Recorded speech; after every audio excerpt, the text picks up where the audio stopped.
नमस्कार, फिर से स्वागत करता हूँ आपका इस कोर्स में मैकेनिकल बिहेवियर ऑफ मटेरियल्स जो कि हम हिंदी में पढ़ेंगे। लास्ट पार्ट में हमने हार्डनेस टेस्टिंग के बारे में जाना। इस पार्ट में हम इम्पैक्ट टेस्टिंग के बारे में जानेंगे। इम्पैक्ट टेस्टिंग थोड़ा डिफरेंट है। आप इस तरह से समझ सकते हैं कि हम रोज़ किसी कप में चाय पीते हैं, वो सिरामिक का बना हुआ है। अगर मैं उस कप को फोर्स करूँगा, अपने हाथों में दबाने की कोशिश करूँगा, तो आप देखेंगे कि उस कप को आप तोड़ नहीं पाएंगे। पर उसी कप को मैं किसी हाइट से नीचे ज़मीन पे डाल दूंगा तो कप डिसइंटीग्रेट होगा, टूट जाएगा। तो वही, जहाँ पे मैं हाथ से दबाने की कोशिश कर रहा हूँ तो वो कप टूटेगा नहीं, पर वही कप मैं अगर ज़मीन पे डाल दूंगा तो वो टूट जाएगा। तो जहाँ पे वो टूटेगा वहाँ पे एक इम्पैक्ट होगा, और इस इम्पैक्ट लोडिंग की वजह से मटेरियल डिसइंटीग्रेट होगा, फेल हो जाएगा। तो इसी टेस्टिंग को ही हम कहते हैं इम्पैक्ट टेस्टिंग। तो मटेरियल डिसइंटीग्रेट होता है या ब्रेक होता है जब मटेरियल कुछ इम्पैक्ट लोड सस्टेन करता है या एक्सपीरियंस करता है। तो आइए जानते हैं इम्पैक्ट टेस्टिंग के बारे में इस पार्ट में। तो इम्पैक्ट टेस्टिंग क्यों इम्पोर्टेंट है? तो अभी एक जो एग्जांपल दिया हमने कि कब जल्दी टूट जाएगा जस्ट इम्पैक्ट की वजह से, उसी तरह से अगर मैं कुछ एग्जाम्पल्स यहाँ पे दूँ हिस्ट्री से, तो आप देखेंगे कि टाइटैनिक भी एक इम्पैक्ट किया था एक आइसबर्ग को, और उसके वजह से इस जहाज में क्रैक आ गई थी और ये जहाज डूब गया था। सिमिलर एग्जाम्पल हम लिबर्टी शिप्स का देख सकते हैं कि यहाँ पे आप देखेंगे कि मटेरियल सडन ब्रेक हुआ था, पर ये जो लिबर्टी शिप थी ये किसी को इम्पैक्ट नहीं हुई थी। ये सडन ब्रेक यहाँ पे हुआ था क्योंकि यहाँ पे कुछ क्रैक्स ऑलरेडी या डिफेक्ट्स ऑलरेडी प्रेजेंट थे, और ये जो शिप्स ऑपरेट कर रही थी ये सब जीरो टेम्परेचर्स पे ऑपरेट कर रही थी, यानी कोल्ड कंडीशंस में ऑपरेट कर रही थी। तो आप देखेंगे कि अगर हम इंडियन कॉन्टेक्स्ट में बात करेंगे तो ये एक अच्छी केस स्टडी है जहाँ पे हम देखेंगे कि कैनन बैरल्स के जो फेल्यूर है सब हिमालयन एनवायरनमेंट में, वो शॉक इंड्यूस्ड के वजह से फेल होते हैं। नॉर्मल कंडीशन में और नॉर्मल टेम्परेचर में ये कैनन बैरल्स फेल नहीं होते, पर आप देखेंगे कि जैसे ही मैं टेम्परेचर घटा रहा हूँ तो यहाँ पे मटेरियल फेल होगा। तो एक यहाँ पे मैं एक बिंदु यहाँ पे मेंशन करना चाहता हूँ, जैसे मटेरियल्स कुछ डक्टाइल या टफ रहते हैं एम्बिएंट टेम्परेचर पे, वो ब्रिटल फेल्यूर दिखाते हैं जब सडन इम्पैक्ट होता है, या आप देखेंगे एक टेम्परेचर, क्रिटिकल टेम्परेचर मैं यहाँ पे डिफाइन कर सकता हूँ, और उसको मैं कहता हूँ ductile to brittle transition temperature. इसको मैं डीबीडीटी से संबोधित करूँगा। ये क्यों इम्पॉर्टेंट होता है? जैसे मैं अगर इम्पैक्ट टेस्टिंग की बात करूँगा तो ये इम्पॉर्टेंट इसलिए होता है क्योंकि मटेरियल कैटास्ट्रोफिकली फेल होता है, यानी material without any indication sudden fail होता है, और वो हम नहीं चाहते किसी भी एप्लीकेशन में। अभी देखते हैं कि इम्पैक्ट टेस्टिंग किस तरह से की जाती है मटेरियल्स पे। तो यहाँ पे दो स्टैंडर्ड टेक्निक्स हम इस्तेमाल करते हैं, एक 4P और आइजोट टेस्ट।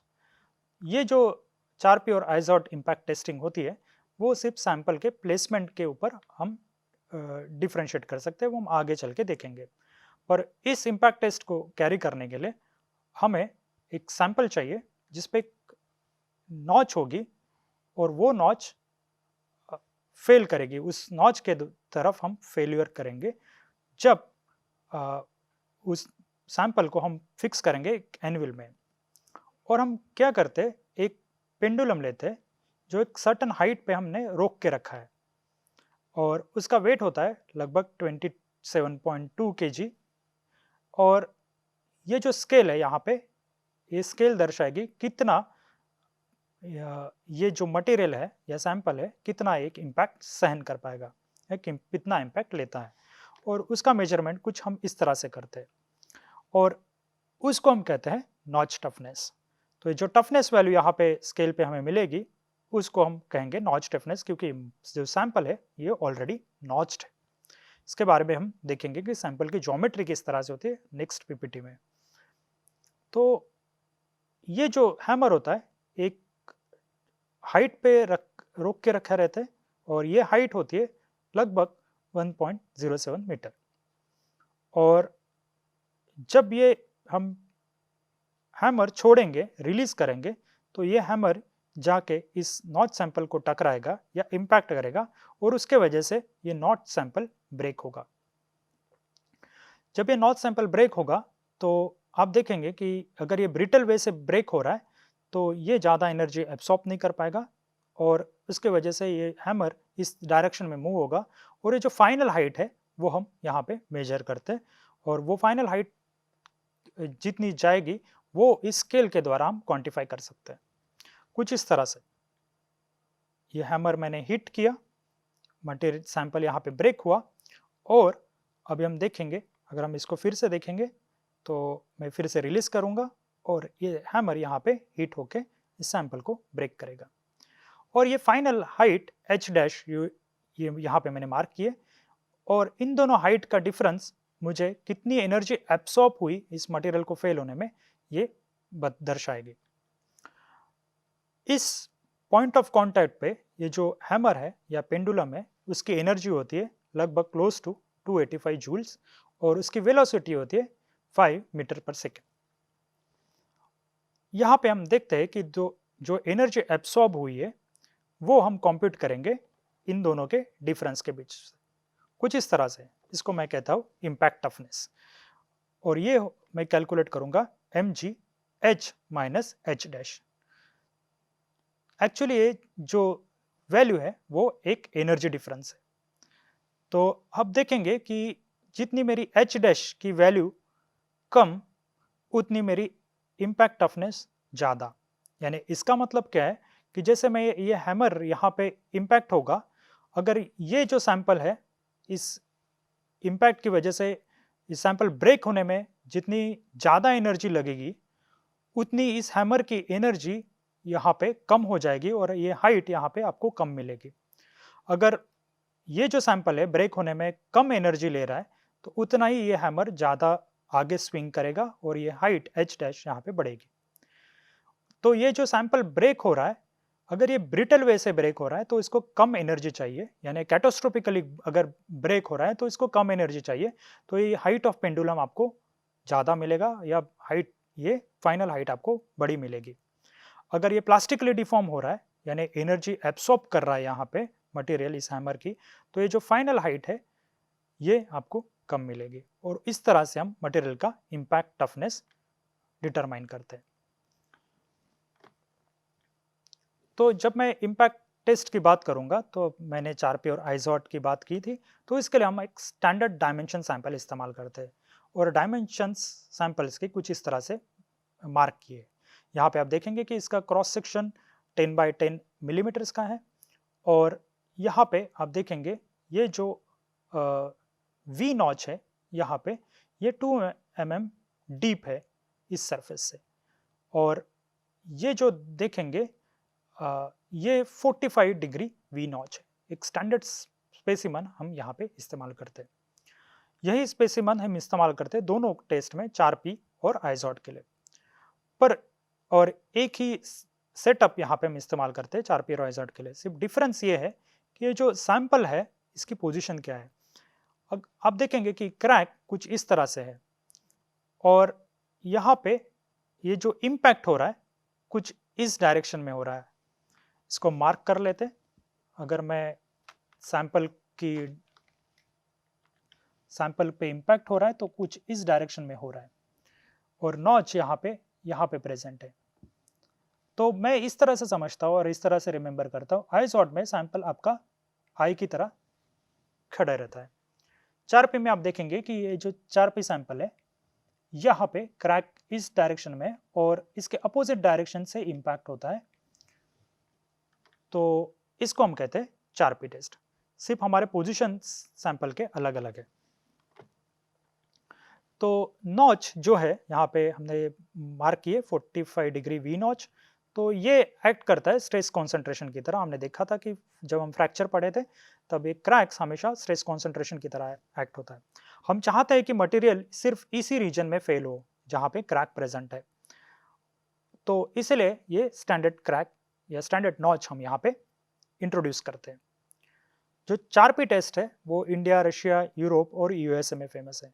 आइजोड जो है वो यूके में ज़्यादा इस्तेमाल करते हैं।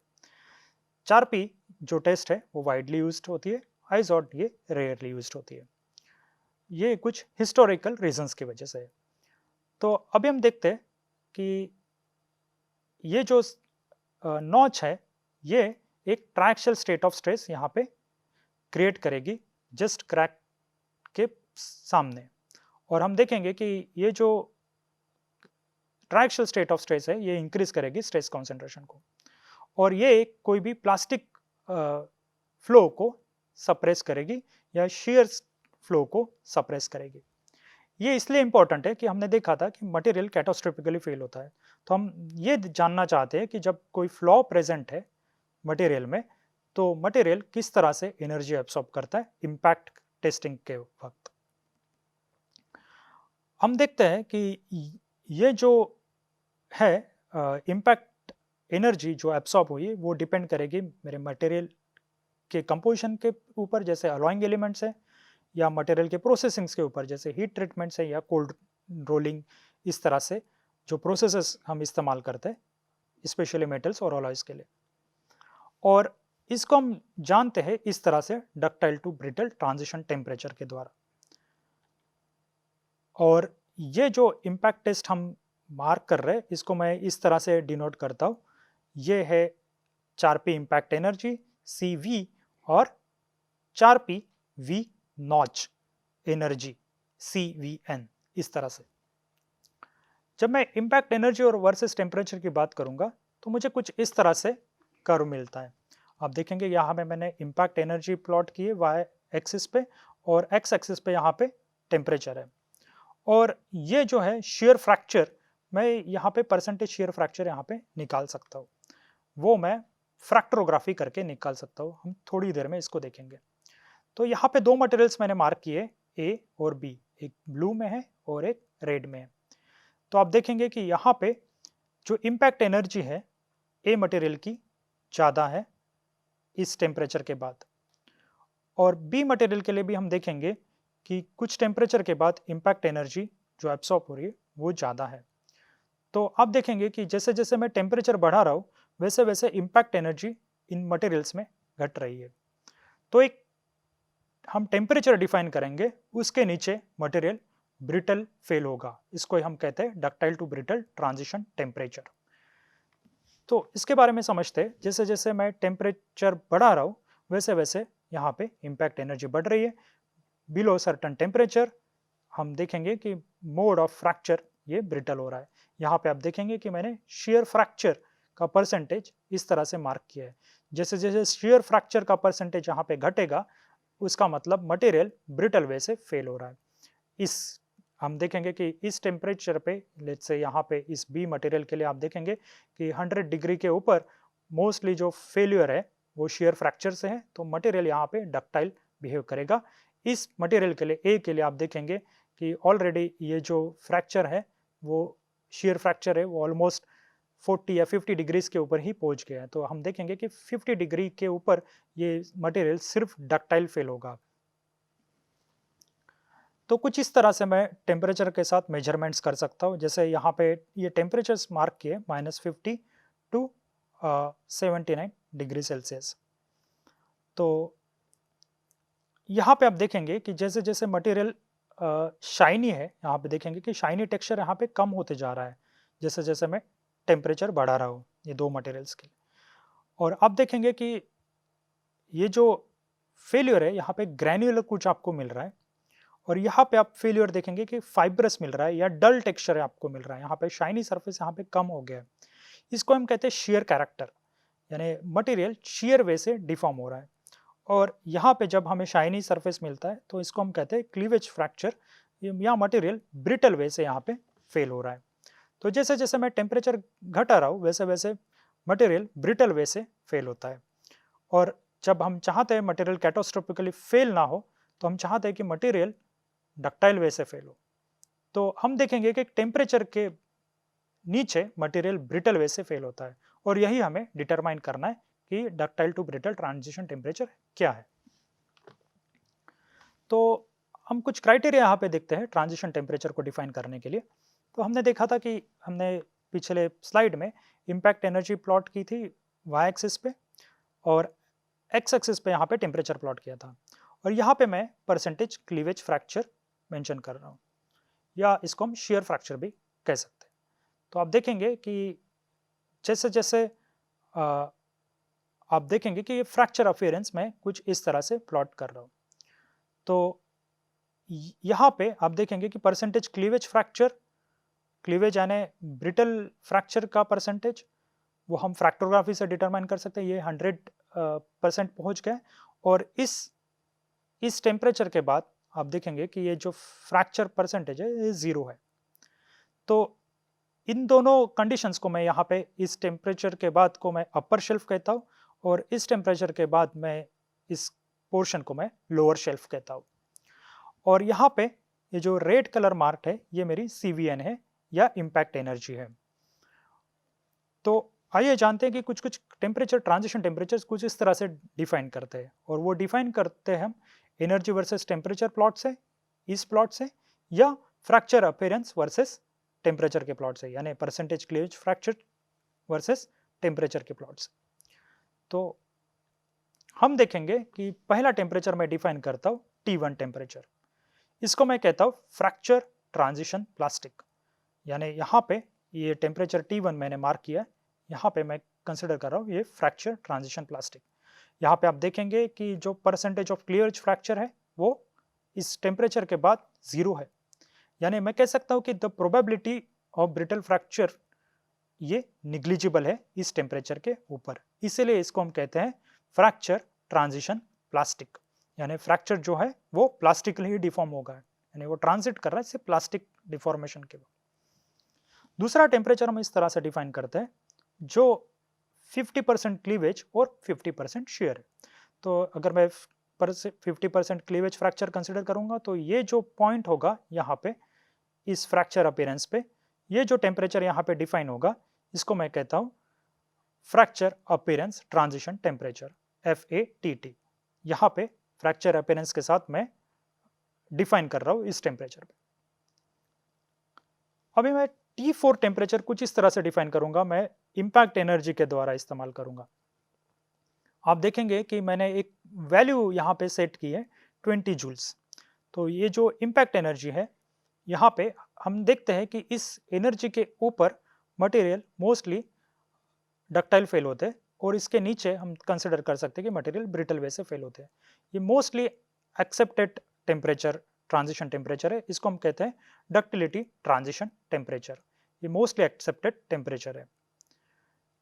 T5 में डिफाइन करूंगा, आप देखेंगे कि T5 पे ये जो है ये NDT टेम्परेचर है, इसको कहते हैं नील डक्टिलिटी टेम्परेचर। आप देखेंगे कि ये जो परसेंटेज क्लीवेज फ्रैक्चर है वो ऑलमोस्ट 100% पहुंच गया है यहाँ पे। तो इस टेम्परेचर के नीचे मटेरियल सिर्फ ब्रिटल वे से फेल होगा, यानी यहाँ पे मटेरियल कोई डक्टिलिटी नहीं दिखाएगा, इसलिए इस टेम्परेचर को हम कहते हैं नील डक्टिलिटी टेम्परेचर। अभी यहाँ पे हमने देखा है T1, T2, T4 और T5। अभी मैं T3 को डिफाइन करूंगा कुछ इस तरह से।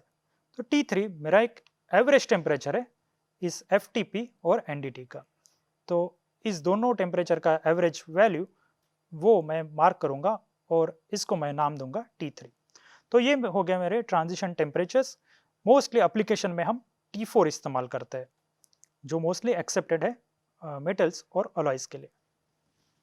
यानी ये जो टेम्परेचर है वो डिफाइन करते हैं इम्पैक्ट एनर्जी 20 जूल्स पे। ये हो गए कुछ ट्रांजिशन टेम्परेचर्स। अब हम देखते हैं कि ductile to brittle transition temperature मेरे क्रिस्टल स्ट्रक्चर के साथ किस तरह से डिफाइंड है। यहाँ पे इम्पैक्ट एनर्जी प्लॉटेड है और यहाँ पे टेम्परेचर प्लॉट है। तो आप देखेंगे कि यहाँ पे कुछ मटेरियल्स मैंने प्लॉट किए, उनकी DBT प्लॉट किए, ductile to brittle transition temperatures plot किए टेम्परेचर्स के साथ। यहाँ पे ductile to brittle transition plot किए टेम्परेचर्स के साथ, वो किस तरह से वेरी होती है इम्पैक्ट एनर्जी उनकी। तो यहाँ पे लो स्ट्रेंथ मटेरियल्स जैसे मैंने प्लॉट किए FCC और HCP, और हाई स्ट्रेंथ मटेरियल्स यहाँ पे हमने प्लॉट किए। तो कुछ ऑब्जर्वेशंस यहाँ पे देख सकते हैं इन लो स्ट्रेंथ FCC और HCP मेटल्स के साथ, कि हम देखते हैं कि यहाँ पे कोई हमें एक ट्रांजिशन नहीं मिल रहा है। जो इम्पैक्ट एनर्जी है वो टेम्परेचर जैसे जैसे बढ़ेगा वैसे वैसे बढ़ रहा है। उसी तरह से हम देखेंगे कि हाई स्ट्रेंथ मटेरियल्स में इम्पैक्ट एनर्जी स्लाइटली इंक्रीज हो रही है। तो हम देखते हैं कि हाई स्ट्रेंथ मटेरियल्स में ये जो एनर्जी है, इम्पैक्ट एनर्जी है, लो स्ट्रेंथ मटेरियल्स के तुलना में बहुत कम है। पर ये जो वेरिएशन है ये ड्रास्टिकली टेम्परेचर के साथ डिपेंडेंट नहीं है।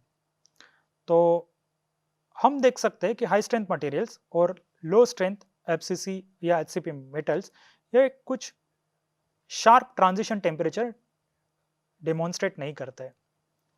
बट आप देखेंगे कि ये जो डक्टाइल टू ब्रिटल ट्रांजिशन है, यानी आप देखेंगे कि लो स्ट्रेंथ स्टील्स के लिए, स्पेशली बीसीसी स्ट्रक्चर्स के लिए, आप देखेंगे कि हमें कुछ इस तरह से इम्पैक्ट एनर्जी का वेरिएशन मिलता है टेम्परेचर्स के साथ। तो बीसीसी स्ट्रक्चर ही है जो हमें ductile to brittle transition, sharp ductile to brittle transition temperatures demonstrate करते हैं। ये लो स्ट्रेंथ स्टील्स होते हैं। अगर मैं ट्रांजिशन टेम्परेचर्स की बात करूंगा डक्टाइल टू ब्रिटल ट्रांजिशन की, तो मेटल्स के लिए ये लगभग 0.1 टू 0.2 टीएम होता है और सिरेमिक्स के लिए ये 0.5 टू 0.7 टीएम होता है। और जो टीएम है ये एब्सोल्यूट मेल्टिंग टेम्परेचर केल्विन्स में हम इसको लिखते हैं। तो ये हो गया कुछ ductile to brittle transition crystal structures के साथ और कुछ हाई स्ट्रेंथ और लो स्ट्रेंथ स्टील की तुलना हमने यहाँ पे की है। यहाँ पे मैं डक्टाइल टू ब्रिटल ट्रांजिशन, जब मैं क्रिस्टल स्ट्रक्चर की बात करूँगा तो हम कुछ इस तरह से समझ सकते हैं। जैसे मैंने यहाँ पे स्ट्रेस प्लॉट किया है, जैसे कि सिग्मा वाई यानी यील्ड स्ट्रेंथ या सिग्मा एफ यानी फ्रैक्चर स्ट्रेस अगर मैं प्लॉट करूँगा टेम्परेचर के साथ, तो मुझे कुछ इस तरह से वेरिएशन मिलता है। अगर मैं फ्रैक्चर स्ट्रेस की बात करूँगा तो मुझे फ्रैक्चर स्ट्रेस इस तरह से मिलता है और यील्ड स्ट्रेस मेरा मटेरियल का कुछ इस तरह से डिक्रीज होता है। स्कीमेटिकली यहाँ पे हमने प्रेजेंट किया है कि ट्रांजिशन टेम्परेचर मैं किस तरह से डिटरमाइन कर सकता हूँ। अगर मैं देखूंगा कि फ्रैक्चर स्ट्रेस ये ज़्यादा सेंसिटिव नहीं है टेम्परेचर के साथ, ये हम देखते हैं ग्रिफिथ थ्योरी से। अगर मैं फ्रैक्चर स्ट्रेस की बात करूँगा तो आप देखेंगे कि यहाँ पे कोई टेम्परेचर टर्म नहीं है, पर फिर भी ये डिक्रीज हो रहा है। तो यहाँ पे ये जो इलास्टिक मॉडुलस है वो टेम्परेचर के साथ डिक्रीज होता है, इसलिए हम देखते हैं कि फ्रैक्चर स्ट्रेस ग्रेजुअली यहाँ पे डिक्रीज हो रहा है, पर ये ज़्यादा सेंसिटिव नहीं है एज कम्पेयर टू मेरे यील्ड स्ट्रेस के साथ। तो हम देखते हैं कि बीसीसी में जो यील्ड स्ट्रेस है, ये जो फंक्शन है यील्ड स्ट्रेस टेम्परेचर का, ये स्ट्रॉन्ग फंक्शन है मेरे टेम्परेचर का। यानी जैसे जैसे मैं टेम्परेचर बढ़ाऊंगा वैसे वैसे मेरा यील्ड स्ट्रेंथ घटेगा, बीसीसी में ड्रास्टिकली घटेगा। तो आप देखेंगे कि अगर यहाँ पे इस टेम्परेचर के नीचे मेरा फ्रैक्चर स्ट्रेस डोमिनेट करेगा यील्ड स्ट्रेस के ऊपर, यानी फ्रैक्चर स्ट्रेस कम है, स्मॉलर है यील्ड स्ट्रेस के तुलना में, तो आप देखेंगे कि मटेरियल यहाँ पे ब्रिटल फ्रैक्चर करेगा। इस टेम्परेचर के ऊपर आप देखेंगे कि यील्ड स्ट्रेस स्मॉलर है मेरे फ्रैक्चर स्ट्रेस के साथ, तो आप देखेंगे कि मटेरियल यहाँ पे प्लास्टिक डिफॉर्मेशन होगा, तो मटेरियल डक्टाइल फेल होगा। इस टेम्परेचर के नीचे मटेरियल ब्रिटल फेज से फेल होगा। इस टेम्परेचर को हम ट्रांजिशन टेम्परेचर कह सकते हैं।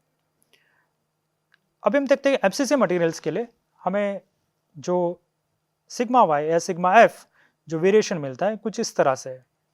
तो आप देखेंगे कि यहाँ पे ये जो सिग्मा एफ है वो और सिग्मा वाई है कुछ लोअर टेम्परेचर्स पे जाके इंटरसेक्ट होगा। तो आप देखेंगे कि जो ट्रांजिशन टेम्परेचर आएगा एफसीसी मटेरियल्स के लिए वो बहुत लो रहेगा, या मैं ये कह सकता हूँ कि यहाँ पे यील्ड स्ट्रेंथ जो है वो ज़्यादा डिपेंडेंट नहीं है टेम्परेचर के ऊपर एज कम्पेयर टू मेरे बीसीसी मटेरियल्स में।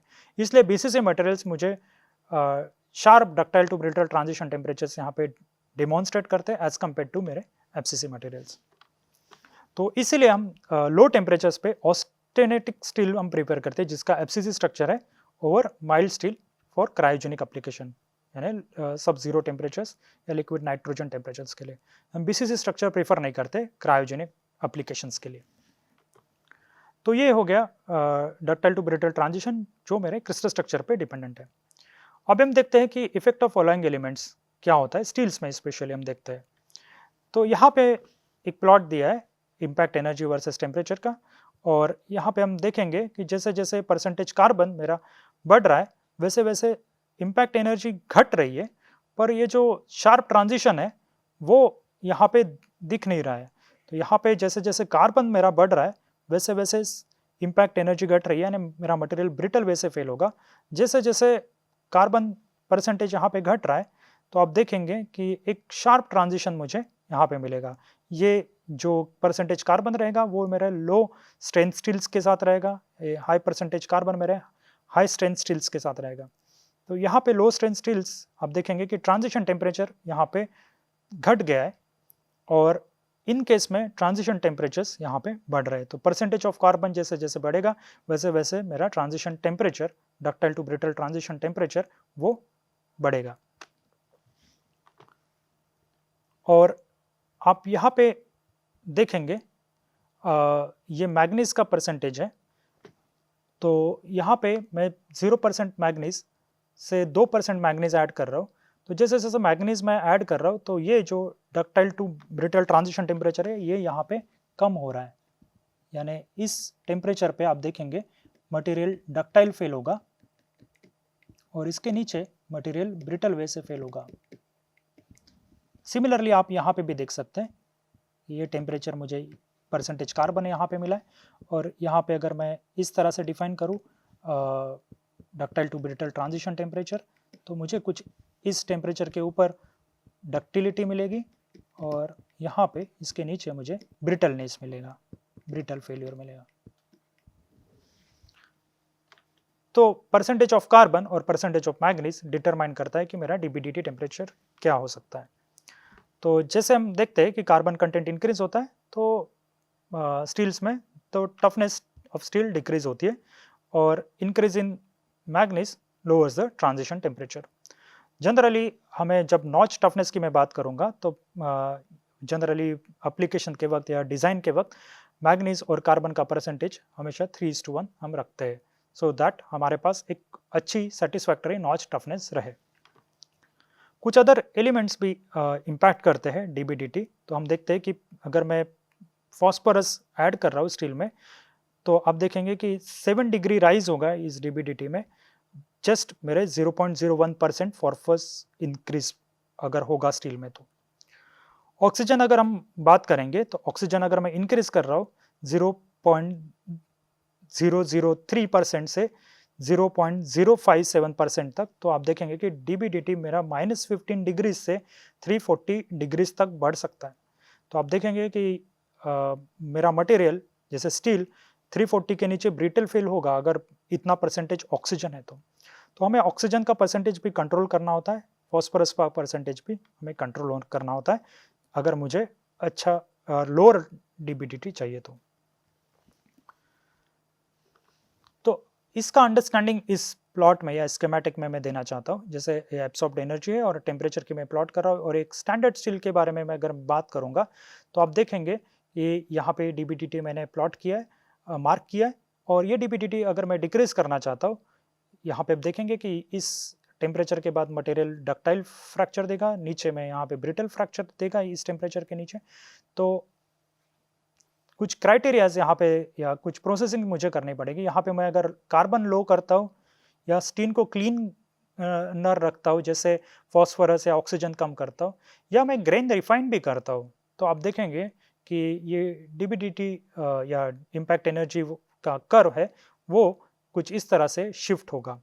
ये ऑप्टिमाइज स्टील में जब बात करूँगा तब मैं यहाँ पे मेरे पास लोअर कार्बन है या क्लीनर ग्रेन बाउंड्रीज है, वहाँ पे कोई फॉरेन एलिमेंट्स या फॉरेन पार्टिकल्स नहीं है, या मेरे पास कुछ होमोजेनियस माइक्रोस्ट्रक्चर है, या मैं ग्रेन अगर रिफाइन कर रहा हूँ तो आप देखेंगे कि डीबीडीटी डिक्रीज होता है।